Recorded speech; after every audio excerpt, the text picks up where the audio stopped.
Makanya tadi Pak Eko bagus banget ketika menerangkan kita tuh harus punya neraca keuangan keluarga, punya catatan aset kita, punya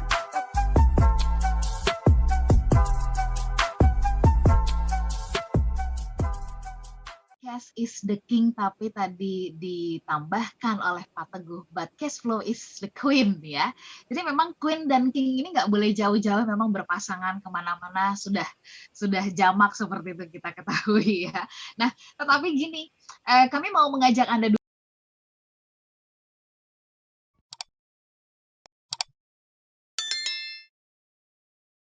sekarang ini gitu ya, apakah kita memang membutuhkan dana cash gitu ya, dan bagaimana Anda memanfaatkan dana cash yang Anda miliki untuk berjaga-jaga atau lebih milih untuk peluang investasi ya.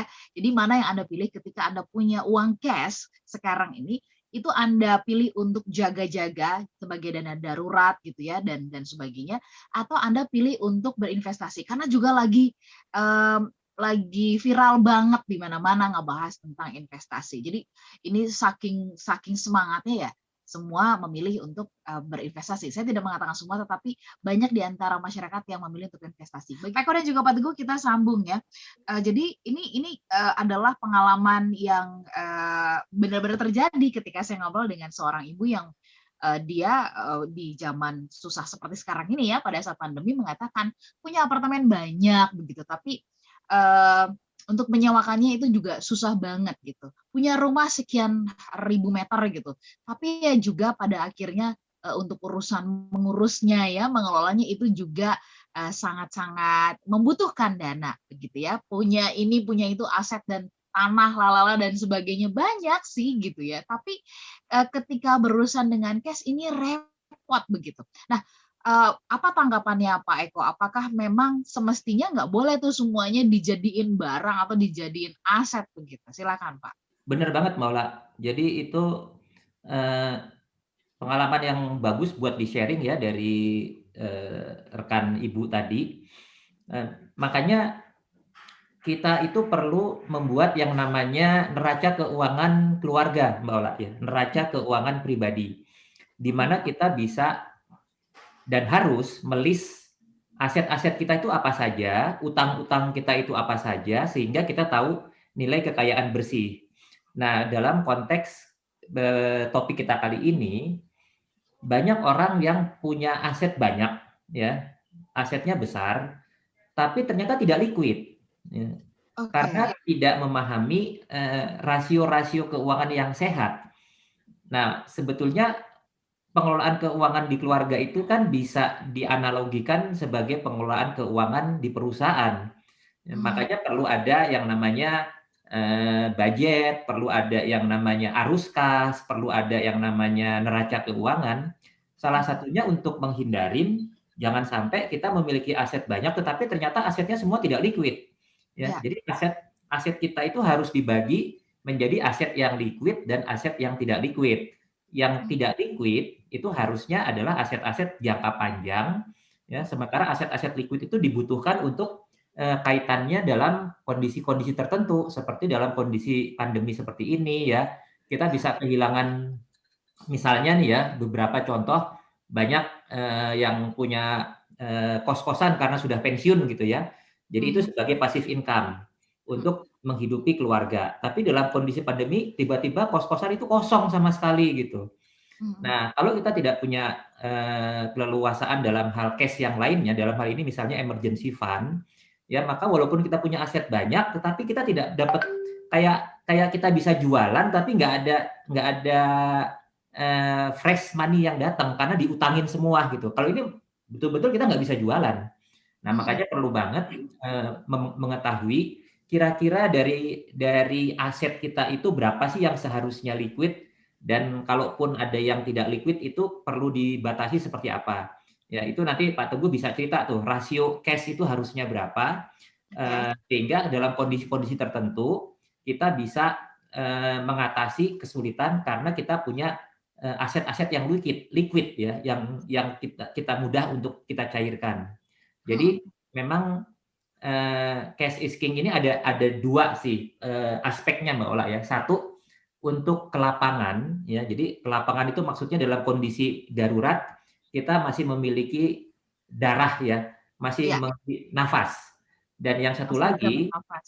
adalah kesempatan, ya. Jadi Ya, ada 2 aspek nih, satu ke lapangan, yang kedua adalah kesempatan. ya. Kesempatannya di mana? Kesempatannya kalau memang dari sisi ke lapangannya cukup, maka kita punya kesempatan untuk memanfaatkan investasi karena harga-harga lagi diskon gitu. Jadi 2 aspek itu yang kita bisa,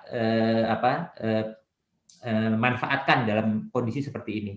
Oke, tadi saya baru begitu Pak Eko menjelaskan ya tentang liquid sama yang aset dan sebagainya gitu ya, langsung kepikir, iya rasionya jadi harus bagaimana? Tadi Pak Eko langsung mengatakan nanti akan dijelaskan oleh Pak Teguh. Jadi kayak langsung dapat jawaban gitu ya. Tenang gitu, pertanyaanmu akan dijawab Pak Teguh.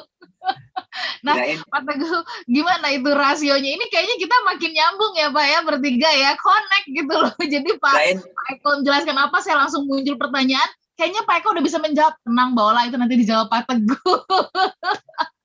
kirain Pak Eko doang yang bakalan nembak saya. Ternyata Mbak Ola nembak juga nih.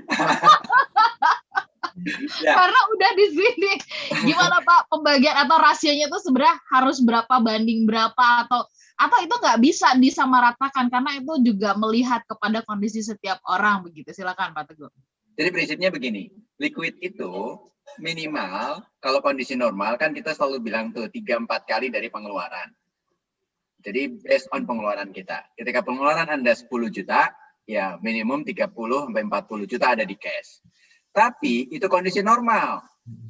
Ketika ada subprime mortgage di Amerika, financial literacy di sana, financial literature di sana, itu banyak para pakar-pakar keuangan menuliskan udah nggak cukup lagi 3-4 kali. Padahal waktu itu krisis di Amerika itu subprime mortgage yang artinya nggak seperti sekarang, nggak mendunia gitu kan. Itu mereka aja mengajarkan 6 kali minimum. Jadi kalau Anda pengeluarannya 10 juta dalam sebulan gitu ya, maka Anda harus prepare cash itu at least 60 juta gitu. Dengan kondisi yang krisis seperti ini, saya sih highly recommend gitu ya, Anda kalau bisa upayakan 12 kali pengeluaran. Kita bisa lihat. Sekarang itu udah setahun loh pandemi. Ya. Confirm resesi itu udah hampir 2 bulan, 2 kuartal itu berarti Mas. 6 bulan gitu kan. Ya. Jadi 5 bulan 6 bulan lah ya. Jadi ini kalau kita benar-benar cash-nya terganggu seperti tadi cerita Ibu itu tadi ya. Jadi ini terjadi banyak orang-orang yang terutama usia-usia yang sudah cukup senior gitu kan. Karena mereka merasa bahwa dulu punya rumah besar itu suatu hal yang ini ya, yang keren gitu ya. Terus punya aset di mana-mana tapi nggak liquid. Jadi kondisi-kondisi yang dimana pada saat pensiun membutuhkan likuiditas, mereka kadang-kadang terpaksa menjual asetnya. Ini bukan masalah krisis atau nggak krisis nih. Kondisi-kondisi yang dia sudah tidak produktif lagi, dia terpaksa menjual asetnya dengan harga yang under value, yang di bawah harga pasar, karena dia membutuhkan cash. Nah, jadi ada beberapa instrumen penting menurut saya. Pertama cash, kedua cash flow, yang ketiga adalah itu tadi aset. Ya. Nah, cash flow tadi berkaitan sama laba rugi atau surplus atau defisit dari anggaran rumah tangga kita, misalkan ini. Kalau cash itu gini, Mbak, ceritanya gini. Saya punya cash, misalkan ya, saya punya cash, tapi saya punya utang yang jauh lebih besar daripada cash saya. Ya. Oke. Ini dia orang cashnya oke, keren. Tapi dari sisi aset, dia punya problem. Makanya tadi Pak Eko bagus banget ketika menerangkan kita tuh harus punya neraca keuangan keluarga, punya catatan aset kita, punya tabungan berapa, punya aset tetap rumah, mobil, motor, segala macam berapa, punya utang berapa. Nah, dengan potret berkaitan sama tadi, meskipun cashnya merasa aman, gitu kan, tapi ketika dia harus membayar semua utang-utangnya, terutama utang yang jatuh tempo, ternyata cashnya bisa habis. Ya. Maka kita perlu instrumen yang Queen tadi, yaitu cash flow. Di mana cash flow itu melihat income dan pengeluaran. Ya, kita memikirkan income ke depan seperti apa. Kalau income ke depannya masih bagus, kita bisa maintain dengan mudah pengeluaran kita. Tapi kalau probability income ke depan itu terganggu, maka kita harus punya effort yang besar untuk mengurangin pengeluaran kita. Karena kalau ini nggak dilakukan dari sisi cash flow ini, maka meskipun punya cash yang banyak, nanti bisa terjebak, cash-nya akan habis dan akan tertimbun hutang. Nah, jadi 3 instrumen itu penting semua. Cash flow, sama komposisi aset. Itu malah. Ya, jadi artinya kalau cash juga ada begitu ya, lalu kemudian cash flow-nya nggak dijaga, itu yang tadi ya, bisa kayak tiba-tiba kayak banjir gitu ya Pak Eko sama Pak Teguh, atau bocor halus gitu istilahnya juga ya. Jadi pengeluaran kita ngerasa karena tetap ngerasa banyak, tetap ngerasa oh ya ada kok gitu ya, oh ya ada kok. Jadi terjadilah pengeluaran-pengeluaran yang tidak terduga atau pengeluaran-pengeluaran yang kita merasa bahwa oh ya masih banyak, oh ya masih ada dan sebagainya begitu. Nah kalau begitu Pak, kebutuhan komposisi antara aset, cash dan juga cash flow berarti benar kan ya? Ini kan mengikuti kebutuhan dari setiap pribadi, dari setiap keluarga. Tentu beda kebutuhan yang punya anak lagi kuliah ya, sama yang mungkin anaknya masih kecil-kecil, masih TK, lalu kemudian memutuskan saya beli atau banyakin aset deh karena kelak ini bisa dijadikan buat bantalan atau bisa untuk investasi kalau nanti melanjutkan ke jenjang yang lebih tinggi.